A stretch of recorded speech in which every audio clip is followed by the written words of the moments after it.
Talk about it all. Congresswoman Tulsi Gabbard, Democrat of Hawaii. She is a member of both the House Armed Services Committee and the House Foreign Affairs Committees, and a veteran who was just recently promoted to major, I believe. Is that correct?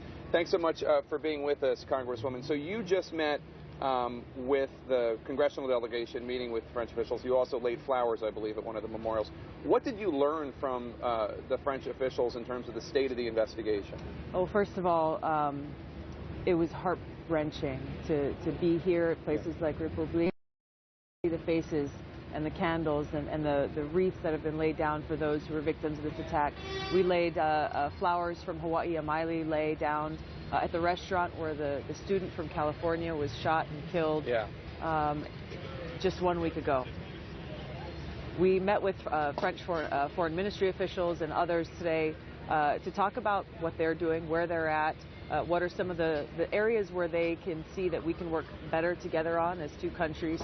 And one of the issues that came up actually was the issue of the open borders all across Europe, and the fact that there is a very real threat from European passport holders, foreign fighters, who are going in through Turkey into Syria and coming back into their communities in different countries, really without much tracking or much intelligence on exactly who's doing that, because you can travel across borders without even having to show an ID card. So someone could take your airplane ticket or your train ticket and travel across borders throughout Europe without even having to show an ID card, and it might not even be you.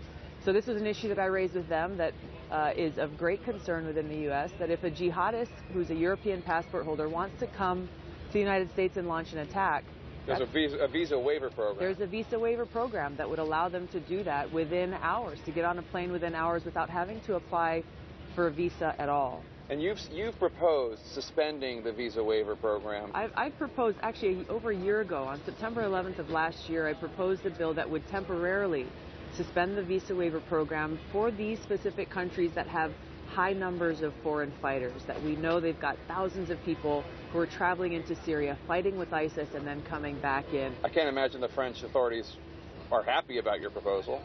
They were not opposed to it, and they were open to it, and they understand the threat that exists. I think here now, I think more than ever, they understand the threat that exists from these individuals going and doing that and wanting to come back into these communities and perpetrate these horrific attacks.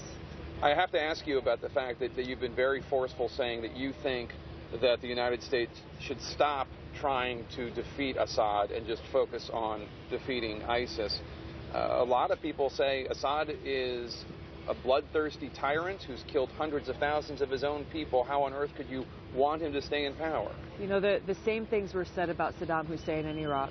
The same things were said about Gaddafi in Libya. Look at the state of these countries today. They have been overrun and are filled with chaos, and ISIS and Islamic extremist groups have only grown stronger in these countries and are terrorizing the people there. So the world would be better with Gaddafi and Hussein ISIS, and Assad? Our enemy, would not be as strong as they are today if those actions were not taken to overthrow those secular dictators.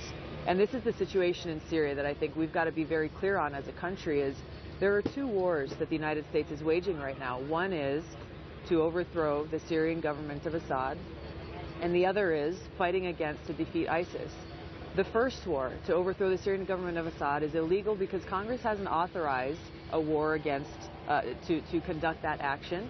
And secondly, it's counterproductive because it directly helps ISIS, Al-Qaeda, Al-Nusra, these Islamic extremist groups in Syria, whose goal is to overthrow Assad, take over all of Syria, gain control of this whole territory, establish their Islamic caliphate, and present a disastrous humanitarian crisis far worse than we're seeing now, and a greater threat to the world. Congresswoman Tulsi Gabbard, Democrat of Hawaii, thanks so much for being with us. Jake. We appreciate it.